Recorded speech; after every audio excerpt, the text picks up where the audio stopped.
First, though, let's talk community. Tonight, ABC 6 on your side is hosting a phone bank between 5 and 6:30 p.m. It's focused on the breaking of the cycle of family violence. I had the chance to talk to one special woman who now looks for hope where there once was hopelessness. I want you to meet Marika. ABC 6, our sister station, is on your side tonight to take a stand against domestic violence with a Where's the Line phone bank. Today we are talking to someone who has been a victim of domestic violence. Her name is Marika Phipps, and she's here to share her story and try to help others affected by domestic violence. And we want to warn you that some of the pictures you'll see are going to be graphic. So we first welcome a very healthy-looking Marika Phipps. Thank you. It's so good to see you. Thank you. Thank you for having me. Marika, I think people would be amazed to know that this person they see who looks so capable, strong, healthy, physically together could have been the victim of something as terrible as what you went through with domestic violence. We are not what it looks like.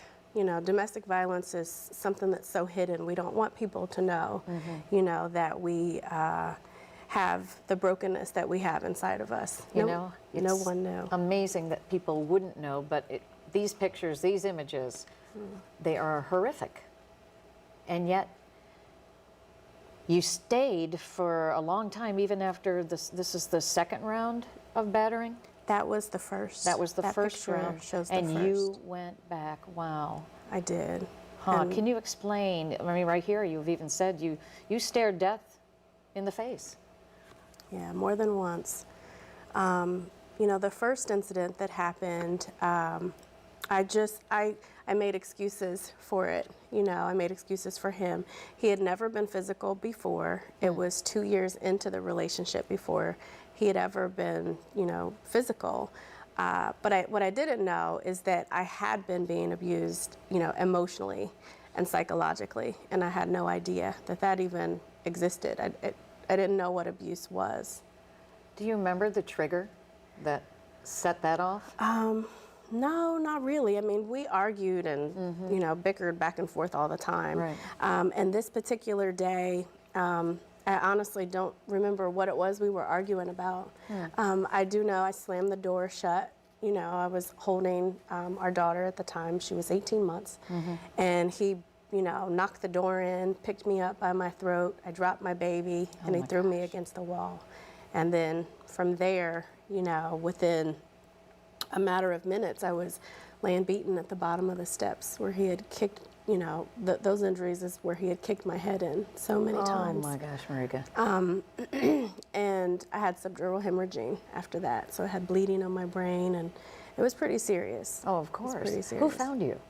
My two children, my two girls, were home at the time. So my 18-month-old and my 7-year-old daughter, Lexi. Lexi's my lifesaver. She saved my life. If she hadn't have been there to call my mom, you know, to come and find me that way, I wouldn't be here today. I mean, you can't help but look at those pictures and go, why, how could you ever go back to that? What was the mindset for that? I think, you know, not even I think, I know, you know, a lot of victims rationalize the abuse, you know, so I made excuses. You know, he had never done it before. I just thought, well, you know, it's just the first time, not knowing that there would be another time, you know. I wanted to be married. I wanted to raise my kids in a, you know, a two-parent household. So, I mean, I had things that I was willing to sacrifice for my kids. What were family and friends saying? You know, they couldn't believe it. They just, my parents, of course, were very upset. You know, my kids were confused because it went against everything that I had taught them. And so everybody was confused. I was confused, to be honest. Did you feel like you were just in this fog all the time? I did. I remember my mom telling me at one point, she looked at me and I wasn't there. She's like, I just looked straight through you. Oh, wow. You weren't there. And I remember feeling that way. Like I couldn't even, I couldn't even understand why I took him back. I just knew that I needed him. Almost like a drug. Yeah. He was, you know, I was addicted to this relationship, Interesting. so to speak. But so the second time, again, awful injuries. Yeah. And when did the light go on for you? The light went on for me as I was laying on that floor, you know, fighting for my life. That's when I knew. I mean, I was already out of that relationship. Right. We stayed together another 5 years after I took him back. And at some point a light went on, and I just, you know, not that he had been physical anymore, but just the emotional and the psychological was wearing me down. Like, Yeah. I began to get it. And I ended the relationship. And so we were still living together at the time. He was, you know, in the process of packing his bags and moving out. But I didn't know that a woman is in the most danger at the end of a relationship. Huh. I had no idea Wow. what danger I was in. And the whole time he's, you know, acting like it's okay. But he was just, I think, bubbling on the inside. Right. You know, and it went off. Huh. Yeah. And this time he ended up behind bars. He did. He is serving a 6-year prison term. Huh. Do you feel safe? I do right now. Okay. Don't know what I'll feel like when he comes home. Right. You know, I hope that he's getting the help that he needs, you know, in there. I don't know. I mean, he's currently fighting it now at the Supreme Court level. So I don't know if he's even learning from, you know what I mean? So I don't know if he's learning the lesson or he's so busy trying to get out that he's not taking the time to learn the lesson. Well, you have taken the time to take care of yourself and to reach out to others. Tell us about your website. I have. Well, I started a nonprofit organization called Battered, Not Broken, because I was at once, you know, battered, but I knew, for me, my faith is very strong. And so I knew that there was a reason that God saved me not once, but twice, Right. To get through this. And I guess I wanted to help other women, you know, and men as well, because it's not just women. Right.